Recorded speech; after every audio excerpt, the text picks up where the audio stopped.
Ang Japan ay binubuo ng libu-libong isla sa kanlurang bahagi ng Karagatang Pasipiko at isa ito sa mga pinaka-challenging na lugar sa geografiya sa rehiyon kung saan bukod sa mga natural na hamon na kinakaharap nito, napapaligiran din ito ng matagal ng mga alitan.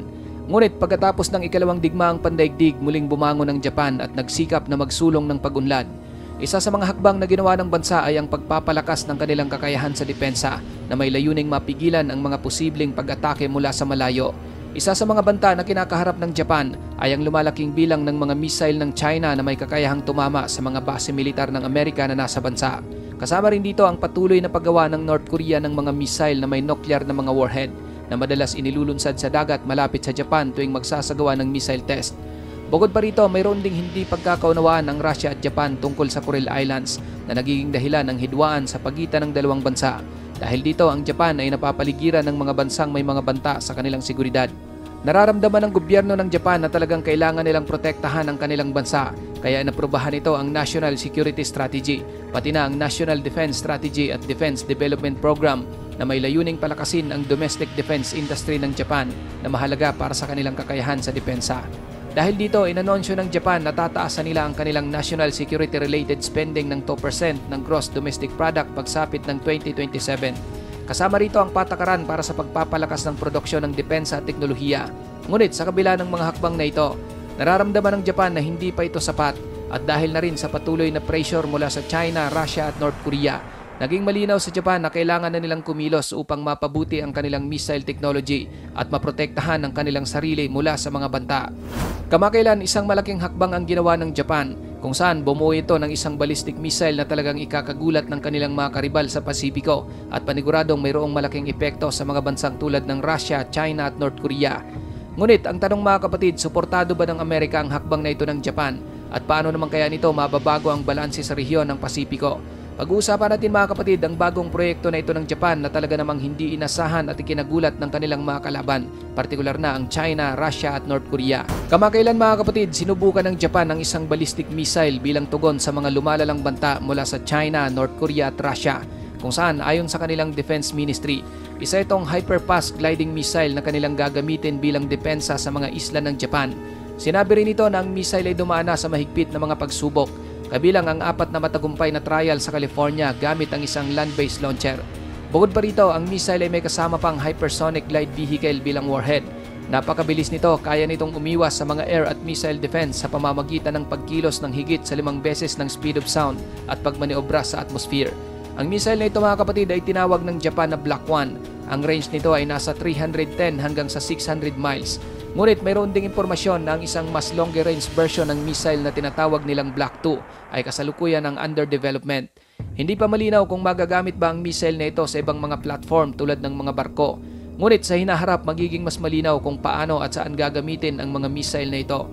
Ayon kay Masashi Murano, isang senior fellow sa Hudson Institute, ang bagong armas ng Japan ay isang short-range ballistic missile. Mayroon itong re-entry vehicle na kayang mag-maneuver ng hypersonic speed habang bumabalik sa atmosphere para tamaan ang target. Sabik na ang Japan na i-deploy ang mga missile na ito. Katunayan, ayon sa Ministry of Defense ng bansa, nais na nilang tapusin ang pananaliksik sa naturang missile para magamit na at upang maprotektahan na ang mga isla ng Japan bago matapos ang 2025. Ang hakbang na ito ng Japan mga kapatid ay hindi lang nagbibigay sa bansa ng lubos na kakayahan sa depensa. Nagpapakita din ito ng mensahe ng pagbabanta para sa mga bansang tulad ng Russia, China at North Korea, kung saan ang kanilang paggamit ng ballistic missile para sa depensa at ang pagdevelop nito ng marami ay tiyak na magdudulot ng alalahanin sa mga nabanggit na bansa. Ayon sa mga eksperto, mayroong mahalagang interes ang Russia, China at North Korea sa Japan. Ngunit dahil sa pinakabagong ballistic missile test ng Japan, maaring nabigo na ang mga plano ng tatlong bansang ito.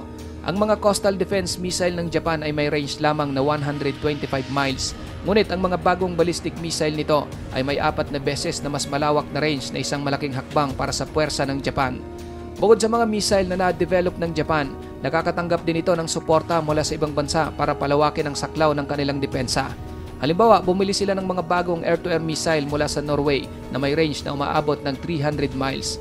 Habang gumagawa naman ng Japan ang sarili nitong mga missile, nais din nilang magkaroon ng missile na may range na higit sa 1,600 kilometers na posibleng isa itong Tomahawk cruise missile na mula sa Estados Unidos na nagbibigay daan para magkaroon ng bansa ng kakayahang umatake sa mga target sa malalayong lugar at magpapaalala sa mga kalaban na mag-isip ng 2 beses bago umatake sa Japan.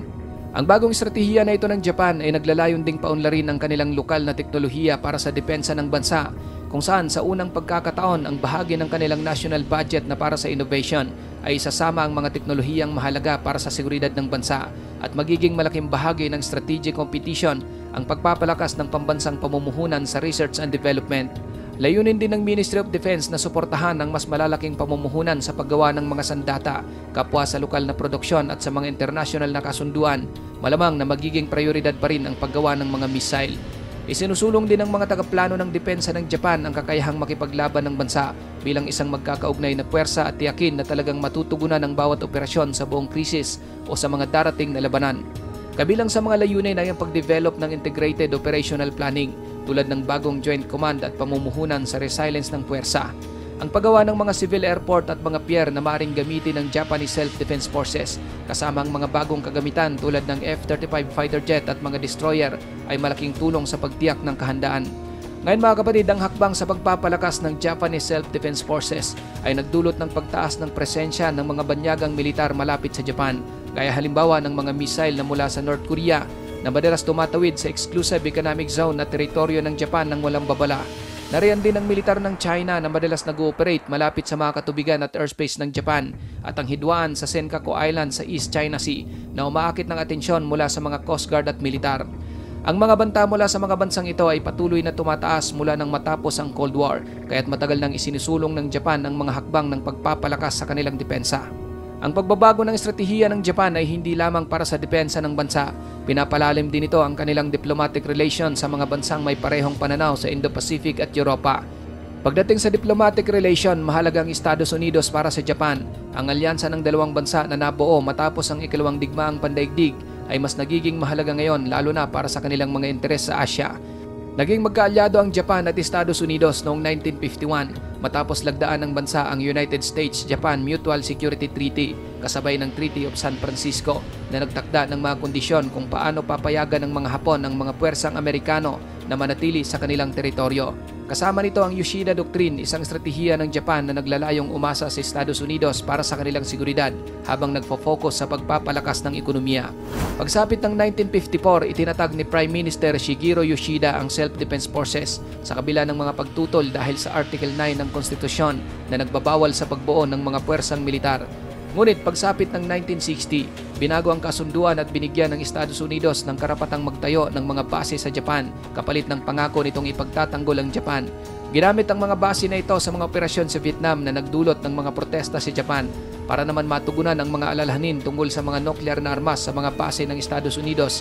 Ipinasa ni Prime Minister Asako ang 3 non-nuclear principles noong 1967.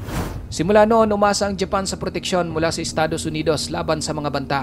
Sa mga sumunod na taon, nagsimula rin ang Japan na magsagawa ng mas aktibong papel sa ugnayang bilateral. Noong 1992, ipinasa ang isang batas na nagpapahintulot sa Japan na magpadala ng self-defense forces sa mga peacekeeping mission ng United Nations. Noong 2001, ipinadala ni Prime Minister Junichiro Koizumi ang Maritime Self-Defense Forces upang magbigay ng suporta sa operasyon ng Estados Unidos sa Afghanistan, kung saan ito ang unang aksyong militar ng Japan sa ibang bansa. Noong 2003, nagpadala ang Japan ng pwersang militar upang tumulong sa muling pagtatayo ng Iraq. Noong 2015, sa ilalim ni Prime Minister Shinzo Abe, binago ng Japan ang kanilang konstitusyon na nagbigay daan upang ipagtanggol nila ang kanilang mga kaalyado sa ilalim ng mga limitadong kondisyon. Ipinagpatuloy ng mga sumunod na lider ang mga hakbang na ito at habang tinitignan ang lumalaking kapangyarihan ng China bilang isang seryosong banta, kasamang Estados Unidos, pinagtibay ng dalawa ang kooperasyon sa depensa at seguridad sa rehiyon. Kasama ng Estados Unidos, nagsagawa rin ng mga hakbang ang Japan para sa mga modernong banta. Halimbawa, sa digmaan ng Russia sa Ukraine, nagbigay ng tulong pinansyal at humanitarian aid ang Japan sa Ukraine at ipinakita ang pagtutol nito sa mga agresibong aksyon ng Russia. Pinagtibay din ito ang depensa laban sa mga banta mula sa China, North Korea at Russia. Noong 2022, inilabas ng Japan ang bagong pambansang estratehiya para palakasin ang depensa, magdagdag ng paggasto sa depensa at kumuha ng mga long-range counter-attack capabilities. Sa ilalim ng kasalukuyang administrasyon, pinapalakas ang kooperasyon ng Japan at Estados Unidos sa ballistic missile technology at iba pang defense technology, pati na rin sa paggamit ng unmanned system at artificial intelligence. Ang dalawang bansa ay patuloy na nagtutulungan sa mga makabagong teknolohiya kasama ng space at maritime awareness. Kasama ang Estados Unidos, nagsimula rin ang Japan na makipagtulungan sa mga isyu tulad ng climate change, kung saan noong 2021 nagtatag ang Japan at Estados Unidos ng Climate Partnership para magtulungan sa green technology at pagbuo ng mga decarbonized infrastructures. Pinapalakas din nila ang kanilang ugnayang pang-ekonomiya at technological. Sa kabuuan, ipinapakita ng Japan na handa itong ipagtanggol ang sarili gamit ang makabagong teknolohiya at patuloy na suporta ng Estados Unidos. Ang mga hakbang na ito ay nagpapakita sa layunin ng Japan na magpatuloy sa pagpapalakas ng sarili nitong depensa at maging isang malakas na puwersa sa rehiyon ng Pasipiko. Sa hinaharap, inaasahan na ang Japan ay magpapatuloy sa pagpapalakas ng kanyang mga estratehiya sa depensa at internasyonal na relasyon. Ang pagpapakilala ng Japan sa kanilang bagong hypersonic glide missile at ang pagtutok nito sa domestic defense innovation ay naglalagay sa bansa bilang isang malakas na puwersa sa rehiyon ng Pasipiko. Sa tulong ng Estados Unidos, hindi lamang pinapalakas ng Japan ang kanyang kakayahan sa militar, kundi pati na rin ang kanilang mga strategic partnership at impluensya sa buong mundo. Habang patuloy na minomodernize ng Japan ang kanilang mga defense system at nag-i-invest sa makabagong teknolohiya, ang lumalakas nitong puwersang militar ay tiyak na maghuhubog sa seguridad sa Indo-Pacific. Sa harap ng mga lumalaking banta sa rehiyon, determinado ang Japan na hindi na muling magpapasindak. Ikaw kapatid, ano ang masasabi mo sa bidyong ito?